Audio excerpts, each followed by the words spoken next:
আসসালামু আলাইকুম। আমি মনে প্রাণে বিশ্বাস করি ইন্টারন্যাশনাল ক্রিকেট কাউন্সিল আইসিসি বাংলাদেশের অবস্থানটা বুঝতে পারবে এবং বাংলাদেশের ম্যাচগুলো শ্রীলঙ্কায় তারা ট্রান্সফারের উদ্যোগটা নেবে। তবে যদি সত্যিকারের অর্থে ইন্টারন্যাশনাল ক্রিকেট কাউন্সিল আইসিসি সেক্ষেত্রে মেনে না নেয় বা তারা কনভিন্সড না হয়, বাংলাদেশকে যদি ভারতে খেলতে তারা বাধ্যই করে, সেক্ষেত্রে বাংলাদেশ ওয়াক ওভারে যাবে কিনা।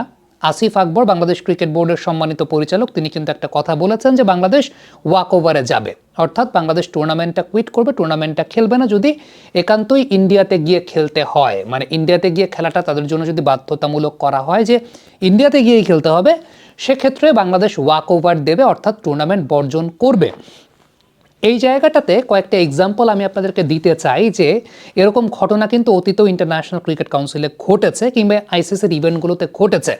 প্রথম যে এক্সপিরিয়েন্সটা আমি আমার ব্যক্তিগত জায়গা থেকে বলবো সেটা হচ্ছে, আমি প্রথম যখন বুঝতে পেরেছি যে ওয়াক ওভার বলেও কোনো কিছু আসলে আছে, পাড়া মহল্লার ক্রিকেটের মতো ইন্টারন্যাশনাল ক্রিকেটেও সেটা হয়, সেটা 2003 বিশ্বকাপে জিম্বাবুয়ের মাটিতে ইংল্যান্ড খেলতে যেতে অস্বীকৃতি জানিয়েছিল এবং ইংল্যান্ড এবং জিম্বাবুয়ের যে ম্যাচটা, সেই ম্যাচটা কিন্তু হয় নাই এবং হয় নাই বিধায় ওই পূর্ণ পয়েন্টটা দেয়া হয়েছিল তখন জিম্বাবুয়েকে। ওই বছরই আমার এটার কথা মনে ছিল না, এটা আমি পরবর্তী সময় স্টাডি করতে গিয়ে দেখলাম, ওই বছরই কেনিয়া এবং নিউজিল্যান্ডের মধ্যকার যে ম্যাচটা ছিল, সেই কেনিয়া এবং নিউজিল্যান্ডের মধ্যকার ম্যাচটা কেনিয়াতে গিয়ে নিউজিল্যান্ড খেলতে রাজি হয় নাই, যে কারণে নিউজিল্যান্ডকে ওই ম্যাচে ওয়াকওভার দিতে হয়েছে এবং কেনিয়াকে পূর্ণ পয়েন্ট দিতে হয়েছে। আমরা জানি যে কেনিয়া 2003 বিশ্বকাপে কিন্তু সেমিফাইনাল পর্যন্ত গিয়েছে। জিম্বাবুয়ের ক্রাইসিস যেটা ছিল, মূলত তখন মুগাবে প্রেসিডেন্ট ছিলেন এবং ওই সময়টা তিনি একদম ডিরেক্ট টনি ব্লেয়ারকে দায়ী করেছিলেন যে টনি ব্লেয়ার ইরাকে হামলার জন্য দায়ী, প্রত্যক্ষ বা পরোক্ষভাবে, এবং একদম ওপেনলি তিনি আসলে সেক্ষেত্রে টনি ব্লেয়ারের এগেনস্টে কথা বলেছিলেন। সেই সময়টাতেই ব্রিটিশ গভর্নমেন্ট থেকে ইংল্যান্ড ক্রিকেট টিমের প্রতি বা ইসিবির প্রতি নির্দেশনা এসেছিল যে তোমরা জিম্বাবুয়েতে গিয়ে কোনো ম্যাচ খেলবা না। ওই ম্যাচটা পরবর্তী সময়ে ওয়াক ওভার দিতে হয়েছিল।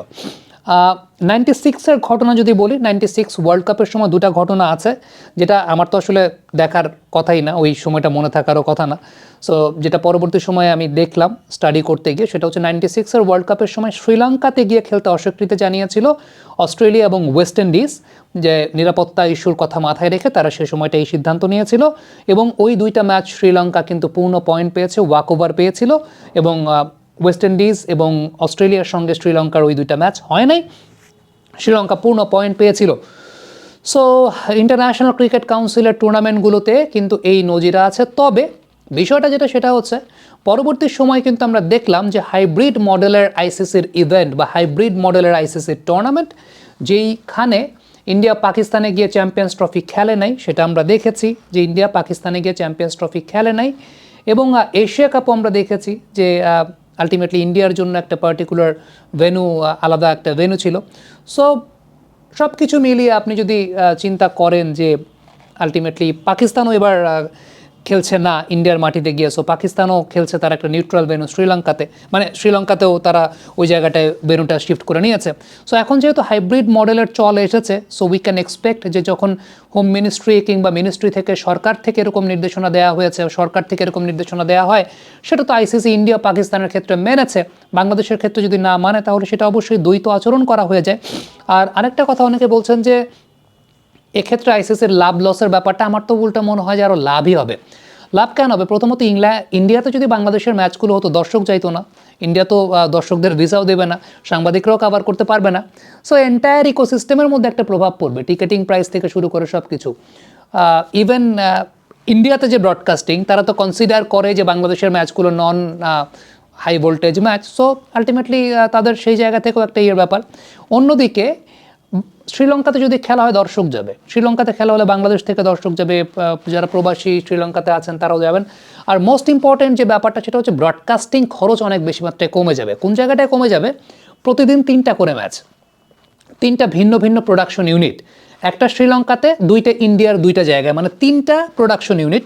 যদি বাংলাদেশ তাদের ম্যাচগুলো সব শ্রীলঙ্কাতে ট্রান্সফার হয়ে যায়, তো যে ম্যাচগুলো বাংলাদেশের আসলে মূলত ইন্ডিয়াতে ছিল, একই দিনে 2টা ম্যাচ তখন শ্রীলঙ্কায় হবে, তো একই প্রোডাকশন ইউনিট, একটা প্রোডাকশন ইউনিট তখন কাভার করবে, এক্ষেত্রে তো সমস্যার কোনো কিছু নাই। আরও এখানে খরচ সেই জায়গাটায় কমে গেল, বা খরচ সেখানে কস্ট কাটেলিং করা গেল। সো আমার কাছে মনে হয় যে এটা উল্টা আইসিসির আরও লাভ হওয়ার কথা ওই জায়গাটাতে, যে ঠিক আছে আমাদের প্রোডাকশনের কস্ট কাটলিং আমরা করতে পারলাম, প্লাস এই যে টিকেটিং ইস্যু যেটা, মানে মাঠে দর্শকের জায়গাটা থেকে চিন্তা করলে বাংলাদেশ যদি ইন্ডিয়ার মাটিতে খেলে যে পরিমাণ দর্শক হবে, তার থেকে বেশি দর্শক হবে আসলে শ্রীলঙ্কার মাটিতে খেললে। ইভেন ওই ম্যাচগুলোতে ইন্ডিয়ানরা তো ধরে নিতে যাবেই না বাংলাদেশের ম্যাচ দেখতে, বাংলাদেশিরও তো আলটিমেটলি ইন্ডিয়াতে যাচ্ছে না বাংলাদেশের ম্যাচ দেখতে। সো আলটিমেটলি আইসিসির তো শ্রীলঙ্কাতে টুর্নামেন্ট হলে পরেই লাভটা আরও বেশি বলে আমার কাছে মনে হয়। সো লেটস সি কী হয়। আর ওয়াকওভারের প্রসঙ্গ যেটা আসিফ আকবর সাহেব বলেছেন, পরিচালক বাংলাদেশ ক্রিকেট বোর্ড, ওয়াকওভারের নজির কিন্তু আছে ইন্টারন্যাশনাল ক্রিকেটে, আমরা দেখতে পেয়েছি। যদি সেক্ষেত্রে ইন্ডিয়া বাধ্য করে বাংলাদেশ ক্রিকেট বোর্ড এরকম একটা অবস্থায় যাবে বলে তেমনটা কথা পাওয়া গেছে আর কি।